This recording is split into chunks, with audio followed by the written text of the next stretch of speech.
Welcome to Critical Thinking Ministry. I am back and better than ever. And all I can say is, to God be the glory. Happy New Year, subscribers. I know it's been a while, but my desire for you is that 2024 will be your best year ever. In 2024, I want you to learn more of the Most High. I want you to walk closer with the Most High, and I want you to love Him more than ever. I would like to apologize, though, for being dormant, but I had to put the ministry on hold until the Most High gave me the green light to go again. And I am happy to say, not only has He given me the green light to go, but He has commanded me to put the pedal to the metal and deliver this information in season and in out. I do ask, though, for a little grace. The person who used to do my editing can no longer do it, so I am giving it a try myself. So with that, you know what I'm about to say. Let's go. Let's learn together.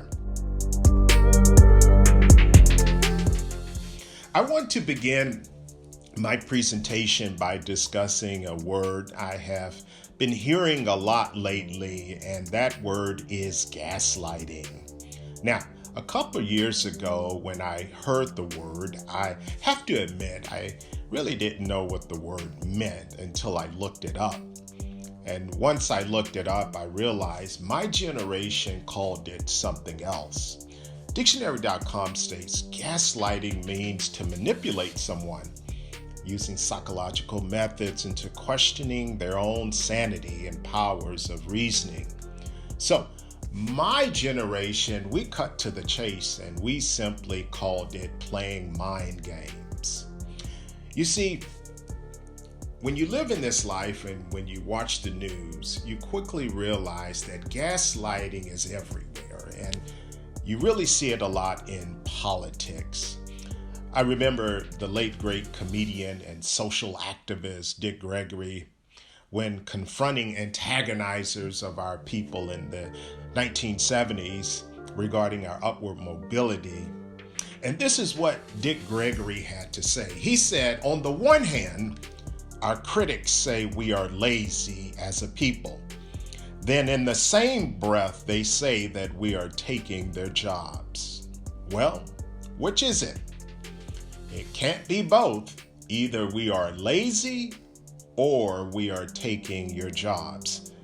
This is classic gaslighting, making a statement in order to cause you to question yourself. Unfortunately, gaslighting is just not used in politics, but it can be found in every aspect of our lives. And sadly, it has crept into Christianity. One day I was listening to this gentleman who was not a Christian, and he said Christianity is the white man's religion. Now, I had heard that statement decades ago when I was in college, but since I really wasn't into my faith back then as I am now, it didn't bother me.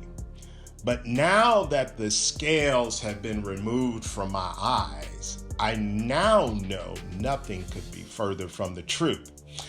If you are a subscriber to Critical Thinking Ministry, you know I have methodically, strategically, thoughtfully, and prayerfully laid out who are the real Hebrews of the Bible. But the way the handlers, the gatekeepers of the Bible and Christianity and even Judaism have distorted the beautiful love story of how God is going to redeem the world. In their take, Black people are merely a footnote, and some would even say a mistake in God's plan for redemption. As if we just jumped on the scene 400 years ago out of nowhere. But I'm happy to say I'm here to pick up where I left off in 2023, showing the world scripturally, and historically that the Bible is our book and this story is about us. I recently ran across a video of the late Reverend Billy Graham, and boy, was it refreshing to see. Although I now know the truth and all of my subscribers know the truth, it's good to see that the deception is being slowly revealed. Before I show what Billy Graham said, first, I want to read some of his credentials to show you that Billy Graham was certainly a heavyweight. In one article, it states, Graham's estimated lifetime audience, including radio and television broadcasts, topped billions of people. As a result of his crusades, Graham preached the gospel to more people in person than anyone in the history of Christianity. Graham was on Gallup's list of most admired men and women a record 61 times.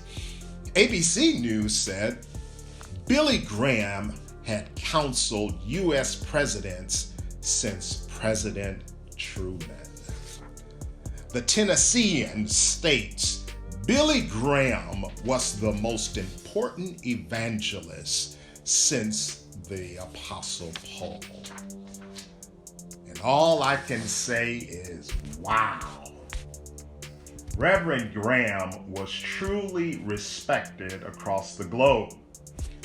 After I show you the clip of Reverend Graham, I'm going to show how his statement proves we were there in the beginning of Christianity and Judaism. Watch the video. Don't you black people ever forget one thing. The man that helped Jesus carry that cross was a black man. And don't ever forget another thing. Jesus belongs to Africa as much as he does to Europe and Asia. He was born in that part of the world that touches Africa and Asia and Europe, and Jesus was not a white man like me, nor was he as black as some of you. We don't know what the color of his skin, but it must have been a dark color like the people of his day, because he was a man like them.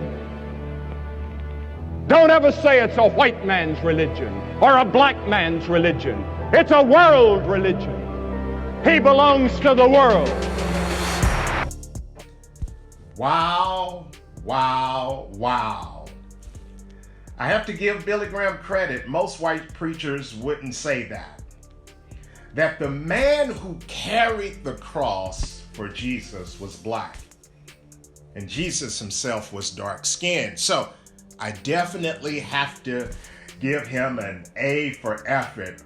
Although at the end, he did try to clean it up a little bit by saying Jesus wasn't as black as you all. Side note, he was preaching in Africa at the time, but he was dark, he stated. And you know what? At this point in the gaslighting game, I'll take it. Especially as a black American who has a brown complexion. I'm not even considered dark. So again, for a white preacher to say that is really saying a lot. So the gentleman who carried Jesus's cross was a black man. Now, most of us in Christendom, we already know that his name is Simon of Cyrene. But for most of us, unfortunately, that's all we know of the man who carried the cross of the Messiah. And as we already know at Critical Thinking Ministry, we are not content on staying on the surface, but we want to go deeper, especially in 2024. Well, the question now becomes, who was Simon of Cyrene? And what made the area of Cyrene important in the crucifixion account? Well, I'm going to read some articles for you. As you can see on the screen, Simon of Cyrene, as we already stated, was the man who was compelled by the Romans to carry the cross of Jesus of Nazareth. Jesus was taken to his crucifixion according to all three synoptic gospels. So there's consistency. Another article states, the known facts about Simon of Cyrene include the following. First, he was a worshiper of the God of the Jews. This likely meant he was dispersed, and a dispersed Jewish man who had returned for the Passover celebration. Second, he was a father and had brought his two sons to celebrate the Passover. Again, it's consistent. Now, let's look at Cyrene. Cyrene is current-day Libya in northern Africa. It had a Jewish community where 100,000 Judean Jews had been forced to settle during the reign of Ptolemy in the 300s BC, and was an early center of Christianity. The Cyrenian Jews had a synagogue in Jerusalem where many went for annual feasts. So what does this all mean? Fun fact, Sammy Davis Jr. isn't the first black Jew. I just thought I'd throw that in there. In fact, to say black Jew is actually redundant. It's like saying black Negro. Negro already lets you know it's black. The same way in ancient times when you said Judean, that was implied black. In case you need a refresher course, watch the previous videos for understanding. When Sammy Davis Jr. converted to Judaism, that was actually the running joke of the day, black Jew. And we all laughed, but we laughed out of ignorance. But the powers that be knew the truth and hoped this concept would remain just that, a joke. But it looks like the joke is on them. The whole world is now waking up to who are the real biblical Hebrews. You see, Yeshua / Jesus was crucified 2,000 years ago. Let that sink in. 2,000 years ago, someone who looked like me carried the cross of our Savior. 2,000 years ago, there was a Jewish community of over 100,000 Judeans who had been forced to settle during the reign of Ptolemy. 2,000 years ago, Cyrenian Jews had a synagogue in Jerusalem where many went for the annual Jewish feast. That's why Simon was there. He was observing the Passover. So why do I keep saying 2,000 years ago? Well, I keep saying 2,000 years ago because I want it to sink in that we were there from the beginning. We were not an afterthought. We were not a mistake, but we were fearfully and wonderfully made by God. Now, I have to be honest, although some hesitantly depict Simon as dark-skinned, others still try to hold on to the depiction like this stained glass window of St. Peter's Church in France. I guess they didn't get the memo. Sammy Davis Jr. and Whoopi Goldberg were not the first black Jews. But you gotta give Sammy credit. He did look nice in jewelry. So, if I am planting flowers in my backyard, And notice in my digging, I unearthed 20 diamonds. I'm going to surmise that there is more where that came from. So I'm going to keep digging for more. The question now becomes, were there any more individuals worth noting that came from Cyrene? I'm glad you asked. Let's look in the book of Acts. The book of Acts is really an interesting book. It's a transitional book in that the book of Acts is where the church began, and the Holy Spirit was given to believers after Jesus' resurrection. You see, the book of Acts sets the tone for the rest of the New Testament. Again, I want to reiterate, we were there in the beginning. I know I'm not in church, but I don't know, something is urging me to ask you to repeat after me. Could you repeat after me?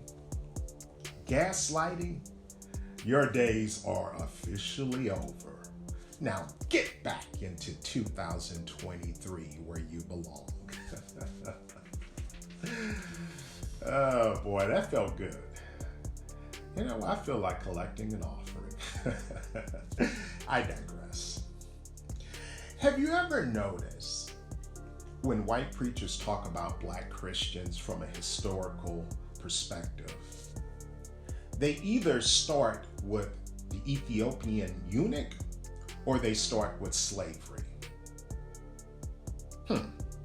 Somehow we are always at the tail end of things.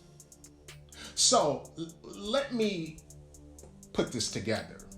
My supposed introduction into salvation came through either an impotent man or a man who got saved through the crack of a whip.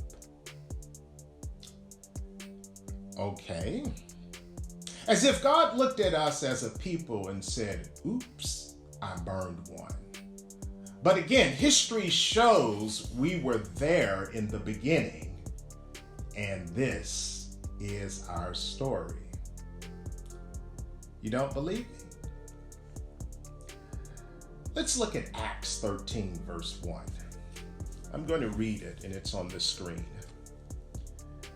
In the church at Antioch, there were prophets and teachers: Barnabas, Simeon called Niger, Lucius of Cyrene, Manaen, who had been brought up with Herod the Tetrarch, and Saul. I want you to pay close attention to these words: prophets and teachers. Prophets and teachers. One more time. Prophets and teachers. Why am I emphasizing prophets and teachers? Because this is our story, and this is our book. I would do a deeper study on other leaders at the early church later on, but notice two of the teachers at the church of Antioch. First, there is Simeon, who is called Niger. Now, this one should be a given, and if you let anyone tell you he wasn't black-skinned, then it might be time for you to unsubscribe. Next, we have Lucius of Cyrene. Now, I have to admit, all these years I've never paid attention to these names because I was so focused on Paul. But Lucius was a countryman of Simon. Yes, that same Simon that was a Judean from the same community who Billy Graham said emphatically was a black man. Wow. I'm kind of embarrassed. All these years, I never put it together. We were leaders in the book of Acts. And if we were leaders in the book of Acts, that meant we were leaders in the early church and not an afterthought. So, if Billy Graham feels Cyrenians were black, then who in the world am I to argue with America's preacher, whose ministry touched billions of lives, who many feel he's only second to the Apostle Paul in terms of evangelism? Well, I have no problem in admitting that this is way above my pay grade. So who am I to argue with Billy Graham? Christianity is definitely not the white man's religion. It belongs to all who believe. So, on that note, do me a favor. Fact check me. And do me another favor. Do your own research. You have been drinking milk far too long. It's time to dine on spiritual meat. Before I let you go, click the notification bell. Subscribe if you haven't done so already. And lastly, tell a friend. Tell a friend. Critical Thinking Ministry is back. So until we meet again, remember, faith plus critical thinking will always lead you to truth. God bless you.